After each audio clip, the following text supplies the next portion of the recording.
투애니원의 멤버 박범 씨가 마약 밀수입 혐의로 입건 유예된 사실이 뒤늦게 알려졌습니다. 박범 씨의 소속사 대표인 양현석 씨가 해명에 나섰지만 논란은 계속되고 있습니다.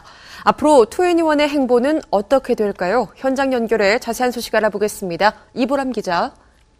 네, 박범 씨의 소속사 YG 엔터테인먼트 신사옥 앞에 나와 있습니다. 네, 양현석 대표가 빠르게 해명을 내놨습니다. 하지만 부정적인 여론이 사그라들지 않고 있는 것 같은데요. 네, 박범 씨의 마약 밀수 스캔들이 불거지자마자 소속사 대표 양현석 씨는 발빠르게 대처하는 모습을 보였습니다. YG 공식 블로그를 통해 적극적으로 해명에 나선 것인데요. 평소 소속 가수들과의 관계를 마치 아빠와 딸, 아들처럼 묘사해온 양 대표는 이번에도 역시 회사 측의 입장보다는 박범 씨의 아픔을 오래전부터 알아온 사람임을 강조하며 팬들의 이해와 양해를 구했습니다. 양 대표의 해명은 세 가지로 요약할 수 있는데요. 먼저 박범 씨가 과거 해당 약품이 수입금지 약품인 줄 전혀 몰랐다. 두 번째로 치료 목적일 뿐 다른 의도는 없었다. 마지막으로 미국 병원에서 전달받은 진단서를 제출해 마무리가 됐다라는 것입니다. 하지만 이 같은 해명은 빗발치는 여론을 잠재우지 못하고 의혹을 더욱 키우는 셈이 됐는데요. 박범 씨가 수입금지 약품인지 몰랐다면 왜 굳이 우편물 수취 주소를 바꾸는 불편을 감수했는지, 수취인을 왜 다른 사람 명의로 한 것인지에 대한 의구심을 자아내고 있고요. 또한 치료 목적이었다면 세간에 신고하고 미국과 한국의 의사 소견 처방서를 내는 방법을 택하지 않았는지, 한국에서 암페타민의 처방과 구매를 시도하는 과정에서 이 약이 국내에 판매되지 않는다는 것을 모를 수 있었는지, 양현석 대표의 해명에 설득력이 떨어지는 부분이고요. 마지막으로 박범 씨가 세간에 적발되던 날에 앞서 한 대기업 간부 A씨는 같은 약물 반입 혐의로 구속 기소된 사실이 알려지면서 박범 씨는 왜 입건 유예가 될 수 있었는지에 대한 충분한 설명이 없어 의문점은 여전히 풀리지 않고 있습니다. 예, 법이 모든 사람에게 평등해야겠죠. 그런데 이번 사건에서 문제가 되고 있는 것 중에 하나가 바로 형평성 문제입니다.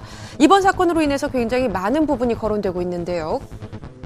네, 마약류 관리에 관한 법률에 따르면 향정신성 의약품을 제조 또는 수출입하거나 그러할 목적으로 소지, 소유한 자는 무기 또는 5년 이상 징역에 처하도록 돼 있는데요.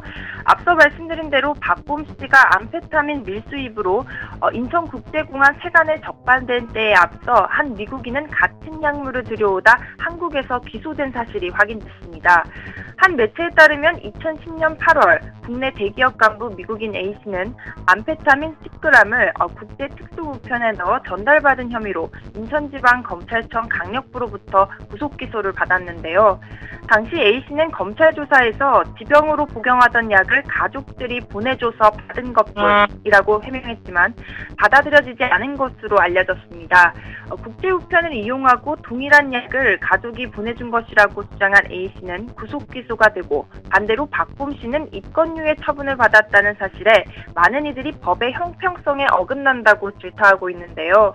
이에 대해 표창원 범죄과학연구소장은 어제 한 뉴스 프로그램에 출연해 우리나라는 속지주의, 속인주의를 채택하고 있는 나라이기 때문에 우리나라에서 범죄가 되면 다른 나라에서도 어떻게 하더라도 우린 처벌할 수밖에 없고 처벌해야 한다고 의견을 밝혔습니다. 이어 박범 씨의 경우는 다른 피의자들과 달리 입건유예라는 검찰의 재량이 발휘됐다며 이것은 불법에 가까운 재량권 남용이고 잘못된 행동으로 봐야 한다고 설명하기도 했습니다. 네, 만약 법에 이중적인 잣대가 적용이 됐다면 문제는 더욱 커질 것으로 예상됩니다. 그런데 꽤 오래전 일입니다. 4년 전 사건인데요. 갑자기 이렇게 불거진 것에 대해서도 여러 가지 말들이 많죠. 네, 그렇습니다. 박범 씨의 경우 2010년에 적발된 사건이 지금 현 시점에 알려졌는데요. 정확히 3년 6개월이 지난 시점에서 터진 마약류 밀수 스캔들의 의문의 눈초리가 이어지고 있습니다. 이 때문에 일각에서는 사회적 이슈를 덮기 위해 연예 이슈를 활용한다는 일명 음모론을 제기하고 있기도 한데요. 사실 음모론은 어제 오늘 이야기가 아닌데요. 지난해만 보더라도 검찰이 4대강 비리 수사를 발표한 당일 서태지와 이은성의 결혼 발표가 이루어졌고, 김학의 전 법무부 차관이 성접대 파문에 휩싸였던 시기 방송인 김용만이 불법 도박 혐의로 검찰 조사를 받은 사실이 보도됐습니다. 또한 지난해 9월 26일 박근혜 정부가 연금 공약 후퇴를 발표한 날에는 최자설리의 열애설, 오정혁 소연의 열애설, 그리고 정경호 씨가 라디오에서 여자친구가 있다고 밝히면서 무려 3커플의 열애설이 보도됐었고요. 지난해 말쯤에는 연예인 불법 도박 리스트와 성매매 연예인 본격 수사가 이뤄지던 시기에 정치 사회면이 떠들썩하던 시기가 우연히 겹쳤죠. 이러한 것을 근거로 일부 네티즌들은 박봄 마약 밀수 스캔들이 보도된 지금 대한민국은 내각 후보자 인사청문회가 이루어지고 있다며 음모론을 제기하고 있는 상황입니다. 네, 박봄 씨가 국내로 반입하려 한 암페타민, 일반인들에게는 조금 생소한 의약품입니다. 우리나라에서는 대통령령으로 금지돼 있죠. 네, 암페타민은 각성제의 일종으로 1930년대 초반 미국 의료계에 소개돼 천식, 비만, 우울증, 파킨슨병 등의 치료에 사용돼 왔는데요. 이야기 경우 미국에서는 의사의 처방을 받으면 복용할 수 있는 합법적인 약물이지만 오남용 사례도 적지 않은 것으로 알려졌습니다.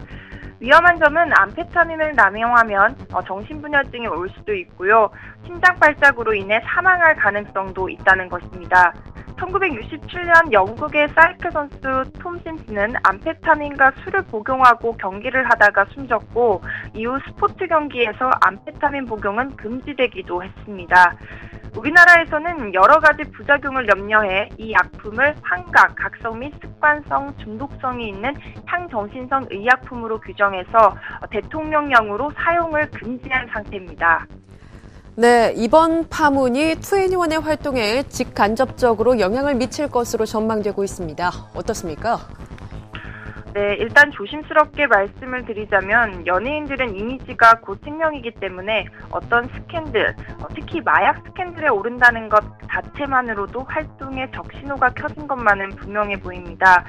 일단 박봄 씨가 데뷔 후 2NE1 멤버들을 제외하고 처음으로 홀로 출연 중인 SBS 룸메이트 제작진은 박봄 씨의 하차 여부를 놓고 긴급 대책 회의를 진행하고 있는데요. 제작진은 섣불리 언급할 단계가 아니라며 본인의 의사가 중요하다라고 밝혔지만 프로그램 자체가 전체 관람가 등급이기 때문에 이건 유예가 됐다고 하더라도 마약류 밀매에 관련된 의혹을 받고 있는 연예인을 출연시키는 것에 대한 반대 여론이 만만치 않을 것으로 예상되는 상황입니다. 또한 현재 월드 투어를 진행하고 있는 2NE1은 오는 5일과 6일 일본 요코하마 아레나에서 월드 투어가 잡혀 있는데요. 당장 며칠 뒤 공연인데다가 공연장 대관 등의 문제로 취소될 가능성은 낮아 보이지만 과연 어려운 상황 속에서 이 멤버들이 무대 위에서 예전과 같이 카리스마 넘치는 모습을 보여줄 수 있을지에 대한 우려의 목소리가 높습니다. 전문가들은 양현석 대표가 직접 해명한 만큼 박봄 씨가 2NE1 임원으로 활동을 이어가는 데는 큰 문제가 없을 것이라면서도 개인 활동 부분에 있어서는 신중한 결정이 뒤따를 가능성이 커 보인다고 전망하기도 했습니다. 박봄 씨가 개인 활동을 하는데 지장이 없으려면 양현석 씨와 검찰에 보다 구체적이고 속 시원한 해명이 필요할 것 같습니다. 지금까지 와이스타 이보람이었습니다.